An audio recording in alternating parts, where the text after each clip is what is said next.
Monday, Friday, you know, I wake up, I have a good breakfast. Then I make my way to the gym. We do sparring sessions.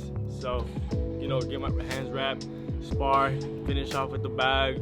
After our boxing training session on Monday, Wednesday, and Friday, we do strength and conditioning with Charles. But he's facing his first lefty.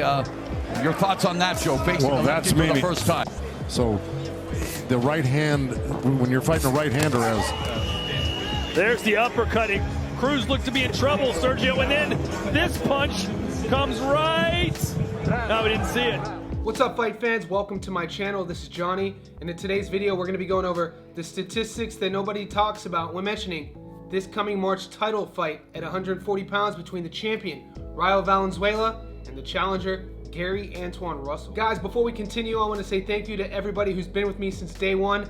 Thank you to all the new subscribers, and if you guys haven't already, could you please hit subscribe and notifications? What that will allow me to do is every time I create a video that's new, you'll be the first to be notified. Thank you. Also, guys, I want to mention, if you're like me and you're a boxing head and you want to stay up to date on the 24/7, 365 goings on in the boxing world, be sure to check out my YouTube shorts section. I post 4 to 5 shorts a day on everything going on in the sport that we love. All right, guys, at the Barclays Center on the undercard of Tank Davis versus Lamont Roach on March 1st, we have a newly officially announced fight between the 140-pound champion Rayo Valenzuela and challenger Antoine Russell. So in today's video, I want to break this fight down. Like always on these Stats Don't Lie videos, I'm not going to give you my opinion. In the last couple videos last week, some of the naysayers in the comment section were hating because I wasn't picking winners or I wasn't giving you my opinion on which fighter I thought was the better fighter. That's not why I do these, guys. If you want to go to a channel where you're getting opinionated approaches or hot takes where the content creator's hating on a fighter, that's not here. So I apologize if that's what you're looking for. What you will find in my videos are the statistics about each fighter, analytics of their career, what they've been up to. We're gonna talk about their recent fights, how they performed, and give you a better understanding, and myself included, of more knowledge about each fighter going into the matchup. So with this one, we know Rayo Valenzuela is coming off a title fight against Pitbull Cruz. It was his first fight at 140. And when I think about Rayo, I think about a guy who is all grit and heart, and the kid showed us everything he needed to show us early on in his career. We know that he's been knocked down before, he's lost before. We know that he's gone to the judges before and lost decisions, and he's come back time and time again. So when I look for fighters to cheer for personally, I look for fighters like Rayo Valenzuela, a kid who doesn't have an undefeated record, he's 14-2, a guy who lost a close call against Colbert and then knocked him out, and then got beat pretty significantly in a lighter weight class, overcame all of that, and then becomes a champion in a new division at 140. And now the 25-year-old is 14-2 and currently holds the WBA strap. He's taken on a very tough American fighter in Antoine Russell, who comes from that lineage of Russell fighters. When we think about all the fighters with that last name in this era, I wouldn't be wrong if I used the word inactivity. He doesn't fight a lot. We last saw him against Alberto Puello, and that was for a title shot. And Puello, in my opinion, outworked him mid to the later rounds. The first half of the fight, we live streamed it here on my channel. I had GAR winning. Going into that fight, he had just turned 28 years old. I think his birthday was the day before. He was 17-0 with 17 knockouts. And when you see a guy who has an Olympic pedigree, who comes from a family of boxers with 100% knockout to win ratio, you're gonna have a lot of buzz behind him. But if you were to ask him what he learned, the lessons he learned from the Puello fight, I'm sure he would tell you a lot. This was his first opponent that he fought that was a southpaw just like himself. So that'll be something to think about. The experience he got against Puello, learning how to lose against Puello, and going against Valenzuela. Rayo is also a southpaw. So those are some of the intangibles about each fighter, about what they look like in their previous fights. Now, a lot of naysayers will be like, Russell's coming off of a loss. How do you lose and you get propelled into a title fight?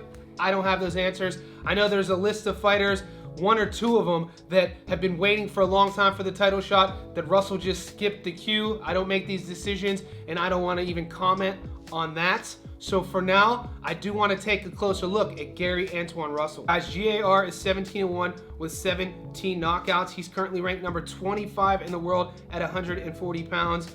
He's fought a total of 58 pro rounds in his career. He has a lot of early round knockouts. So when you think about a guy with 18 pro fights with only 58 pro rounds, he likes getting the job done early. The 28-year-old American is a southpaw, standing at 5'10" with a 69-inch reach. We last saw him fight Puello, 22-0, lost a split decision. Kent Cruz, 16-0, knockout in the first. Barthélemy, 29-1, knockout in the sixth.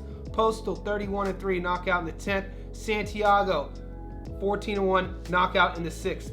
Guys, the thing about Gary Antoine Russell, if you go through his resume before that Puello fight, you'd see a lot of early round knockouts, and you'd also see some knockouts lately in the 10th, 12th, and the later rounds. So you know he carries his power. If I were to dissect his last performance, like I said, I don't want to say it was strictly conditioning. Maybe it was the game plan. If you rewatch that fight, it seemed like his corner didn't really expect Puello to hang around that long. So from the 6th round onwards, the advice was really about outworking him, and they were asking Gary, are you okay? So psychological questions.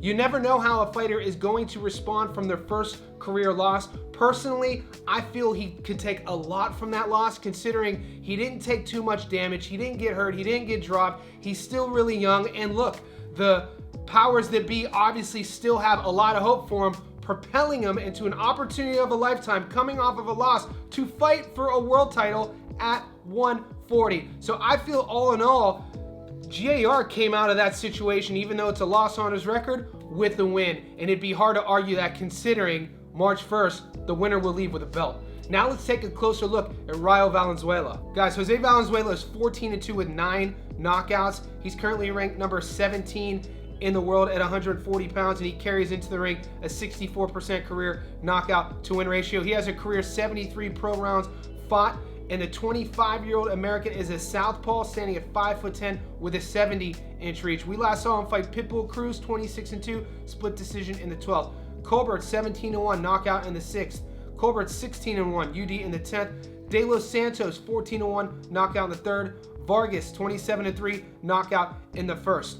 When you think about Rayo, it's going to be what I already talked about earlier in the video. This is a kid who's still really young, still growing into his body, moved up a weight class, and overcame the adversity of 2 straight losses. Before those losses, he had a lot of hype about him at 135, and you saw him overcome that, put on the weight, and then get back against Colbert, and then against Pitbull, we saw him fight really well and win a decision. So all in all, I think his career is right where he wants to be, 25-year-old world champion. When you think about the other champions at 140 pounds going into this fight, you got Rayo, who has the belt, you got Richardson Hitchens, who just beat Liam Perro, Alberto Puello, who has a belt, and then Teofimo Lopez. So I always get excited when fighters are fighting to retain their belt, but also to keep in line in that pecking order, because as you can see, even though he's a champion, he's ranked 17th in the world. So every fight he's going to get from here on out as he wins is going to be the toughest fight of his career. And at 25 years old, we have an opportunity to watch a kid, if he plays his cards right, could carve out a pretty illustrious boxing career for himself. Both of these guys, I still feel they're not even in their physical prime. Russell is 28, he's a little bit older than Rayo, but even at 28, you might see him fight at 47 and 54 before it's all said and done. And with Rayo being only 25 years old in the next 3-4 years, who knows how he'll fill out. When you look at these guys side by side, it's going to be that very rare, interesting matchup between southpaw and southpaw. Who's going to be able to control that front foot? Who's going to be able to control that backhand? If I had to break this down, because I'm not going to predict this video yet until we get a little closer to March, I feel that the game plan will definitely be from GAR's perspective. Take what he learned against Puello, a fellow southpaw, work on his conditioning, and more, maybe not conditioning, work on his pace. Maybe pace himself a little bit more and don't expect the knockout. And what I like to hear from coaches to their fighters who have a penchant for knocking guys out is, don't force it. Let the fight come to you. And I want to see a little bit more patience on that side of things from GAR. Don't blow your gaskets out in the early rounds. Wait for it and don't force anything against a very dangerous Rayo. With Rayo, same thing. Execute the game plan. This will be his first fight since he left Team Benavidez. So that's going to be interesting. That was a public spat that was all over the media. We'll see if that affects him. At 25 years old, it doesn't seem like the type of guy that's going to carry that negativity into the ring. If anything, you'd have to think he wants to prove something, fighting with a chip on his shoulder. I feel we're going to see the best versions of both fighters, and this is an exciting matchup. Before this was announced, I wasn't too stoked about the Tank versus Roach March 1st card, but now I'm super excited, and I'm going to take a beating in the comments section. I say something like that in every video for my next comment. I would rather watch this as the main event than Roach and Tank, and that's not me hating on Tank. I put that comment in one of the posts, and I was called a hater. Just because I have a preference in a fight style, styles make fights, that I want to see, and then in the division, both guys are 140 guys trying to climb up the rankings, and it's for the belt. It doesn't make me a hater because I'd rather see that over a Tank fight pulling up a guy from 130 when he could be fighting other fighters. That is now my opinion, and I try to do these videos void of my opinion, but there, you got one. So if you want to bash me in the comments, I'm open to it. We do not have to agree with everything I say. Now, going into this March 1st fight, I will ask you for some help here. Who do you like in this matchup? Who has the advantage? GAR's coming off the loss. Rayo's coming off a huge victory, becoming a world champion. We can't speak enough about what that does to the confidence of the fighter. Now, will we see GAR overcome those demons from losing his first fight? Or will we see a Rayo who pours it on him and continues his upward career trajectory? Who are you picking, Rayo or GAR? Let me know in the comment section below.